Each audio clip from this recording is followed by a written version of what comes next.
उसके बाद देखिए नेक्स्ट पेज पे यही बताया कि कोई भी इनफाइनाइट सेट n के इक्विवेलेंट भी आ सकता है, r के इक्विवेलेंट भी आ सकता है उस कंडीशन के साथ। अगर वो डी न्यूमरेबल है तो r के इक्विवेलेंट आपके पास नहीं होगा।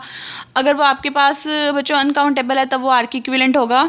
लेकिन बेसिकली देखा जाए आपने जब इन दोनों सेट की बात करनी सबसेट तो ये दोनों r के ही होते हैं। ठीक है, ये बच्चों थ्योरेटिकल सारी वर्ड्स बार बार बता दिए आपको, ये थ्योरी आपने रीड कर लेनी है, ये एमसीक्यूज के लिए इंपॉर्टेंट होती है।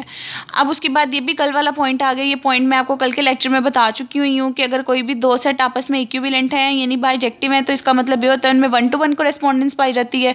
और ये रिलेशन आपको पता है कल मैंने बताया था इक्विवेलेंट है, इक्विवेलेंट रिलेशन है तो इसका मतलब ये है ये आपके पास रिफ्लेक्सिव भी होगा, ये आपके पास सिमेट्रिक भी होगा, ये आपके पास ट्रांजिटिव भी होगा। और फिर मैंने ये भी बताया था जो इक्विवेलेंस रिलेशन होता है बेसिकली ये पार्टीशन कर देता है इक्विवेलेंस क्लासेस में। कल एक एग्जांपल के थ्रू आपको समझाया था ये कैसे इक्विवेलेंस क्लासेस में पार्टीशन कर देता है। कल जो एग्जांपल थी वो सेट ऑफ इंटीजर्स की थी जिसको उन्होंने मॉडल ऑफ 5 के रिस्पेक्ट से इक्विवेलेंस क्लासेस में चेंज किया था। अब यहाँ पे जो एग्जांपल ली हुई उन्होंने सबसेट की कंडीशन ले ली है और बताया वो किस तरह उसको कार्डिनल नंबर को इक्विवेलेंस क्लासेस में आपके पास चेंज करता है। फॉर एग्जाम्पल देखें, अगर आप हम सबसेट्स की बात करते हैं, पावर सेट्स की बात करते हैं बच्चों, पावर सेट में हर तरह के सबसेट आ जाते हैं। वो जिसकी कार्डिनलिटी 1 होती है, जिसमें सिंगलटन एलिमेंट पाए जाते हैं, वो भी सबसेट आ जाता है पावर सेट में। 2-2 के पेयर वाले भी आ जाते हैं, 3-3 के पेयर वाले भी आ जाते हैं, 4-4 के पेयर वाले भी आ जाते हैं और पावर सेट में सबसे पहले 5 भी आ जाता है। तो अगर हम पावर सेट की बात करें तो पावर सेट भी बेसिकली इक्विवेलेंस क्लासेस में सेट को डिवाइड कर देता है। कैसे डिवाइड कर देता है? पावर सेट की पहली क्लास हमारे पास 5 होती है जिसकी कार्डिनलिटी 0 होती है क्योंकि 5 सेट के अंदर नंबर ऑफ एलिमेंट 0 होते हैं। पावर सेट में जो इस टाइप की क्लास होती है जिसमें सिंगलटन सेट्स पड़े होते हैं, अगर मैं इसके हर सेट की कार्डिनलिटी देखूँ तो इसके हर सेट की कार्डिनलिटी 1 होती है।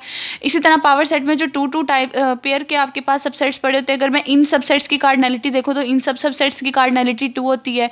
यानी कि जो सबसेट्स होते हैं, पावर सेट्स जो होते हैं वो सबसेट के लिहाज से उसको इक्विवेलेंस क्लासेस में चेंज कर सकते हैं और इस तरह हम कार्डिनलिटी इजीली बता सकते हैं।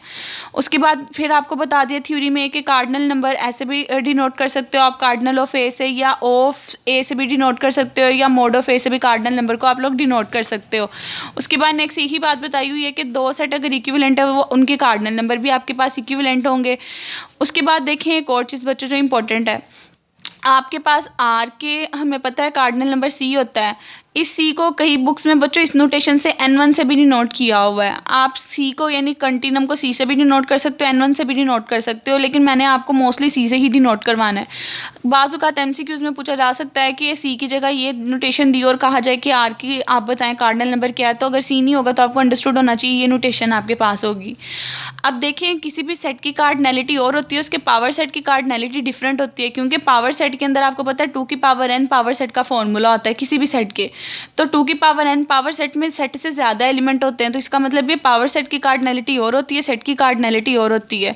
अगर मैं थोड़ी सीक्वेंस देखूं बच्चों तो देखिए 1 सबसे छोटा कार्डिनल नंबर है, उसके बाद 2, 3 अप टू सोन n, इसी तरह इनके दरमियान एक सीक्वेंस पाई जाती है। अल्फा नल आ जाता है, अल्फा नल छोटा कार्डिनल नंबर है और जो सी है कंटिन्यूम है वो बड़ा कार्डिनल नंबर है आपके पास।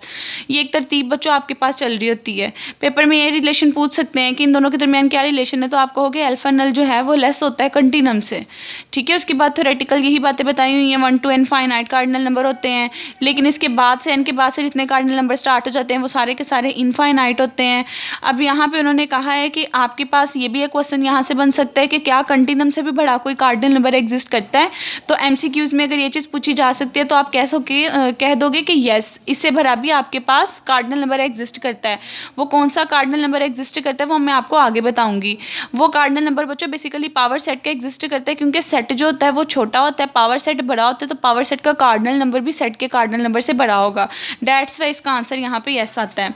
उसके बाद बच्चों ये दो कंडीशंस हैं, ये इंपॉर्टेंट कंडीशन है। आपसे कहा हुआ है कि अगर आपको क्या पता चलेगा अगर दो सेट दे देगी और उनके कार्डिनल नंबर में ये रिलेशन है, आप कार्डिनल नंबर के रिलेशन को देख के बता सकते हो कि आपके पास वो फंक्शन 1 to 1 होगा या नहीं होगा, ऑन टू होगा या नहीं होगा। अगर देखो बच्चों कोई से दो सेट बताए हुए हैं, पहला सेट जो है उसके कार्डिनल नंबर जो है वो ग्रेटर है दूसरे सेट के कार्डिनल नंबर से, इसका मतलब ये होगा कि वो फंक्शन 1-1 नहीं होगा। अगर पहला सेट जो है उसके कार्डिनल नंबर यानी उसके नंबर ऑफ एलिमेंट दूसरे सेट के नंबर ऑफ एलिमेंट से छोटे हैं, तो इसका मतलब ये होगा वो सेट ऑन टू नहीं होगा।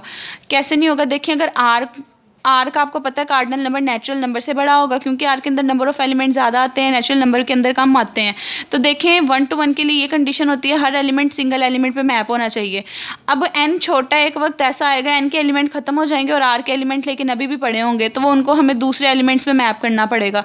इसका मतलब ये इसमें 1 1 की कंडीशन होल्ड नहीं करेगी। इसी तरह यहाँ पे देखें, जब हम फंक्शन बनाएंगे कुछ एलिमेंट जो होंगे वो मैप हो जाएंगे, लेकिन ये सेट अगर बड़ा इसके कुछ एलिमेंट बच जाएंगे तो ये 1 to 1 तो होगा, लेकिन ये ऑन टू नहीं होगा। ठीक है।